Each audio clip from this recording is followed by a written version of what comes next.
যখন গেলাম স্যার রাস্তার দুই পারে স্যার ফার্মারদের ব্যাগিং করে ভরে লাইছে, প্রচুর ব্যাগিং করছে সবাই এখন ব্যাগিং করে স্যার। এখন মানে ওই যারা একটু ওই তাহলে ওই ওই কৃষকের বাগান আর এই পাশে একটা কমলা বাগানও দেখলাম বিরাট বড়, ওই যে ব্রিজের নিচে।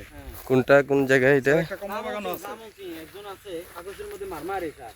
এটা জাত কি? কিছু পাবে। এরা তো এই যে পেঁপে একটা চাষ করে। বড় একটা আম পড়ে রয়েছে দেখো। এটা না স্যার, এটা ভুলে ওই কেটে ফেলছে যে। হ্যাঁ। এটা আমি ওই যে করতে গিয়া সিকিতে পড়ে গেল। না ওষুধ দেওয়া আবার একজন তো পড়ে খায় না। ওষুধ দেওয়া, ওষুধ কি আর এতদিন আছে? বৃষ্টিতে সব ধুয়ে গেছে গে, ওষুধ ফেলছে তো এই জন্য। খাইতে চায় না আবার। ঠিকই এরা ওষুধ দিয়ে পরের দিনই সবজি বাজারে নিয়ে যায় গে।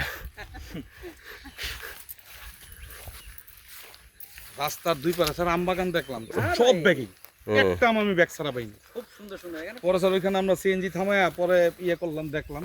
এরা তো ঢাকা নিয়ে যায়। হ্যাঁ হ্যাঁ হ্যাঁ, মানে সব ঢাকা এগুলি, আম বলো পেঁপে বলো সব কিছু নিয়ে যায় এরা। সব ঢাকা, এদের মা সব ঢাকায় এখন। দেখলাম স্যার।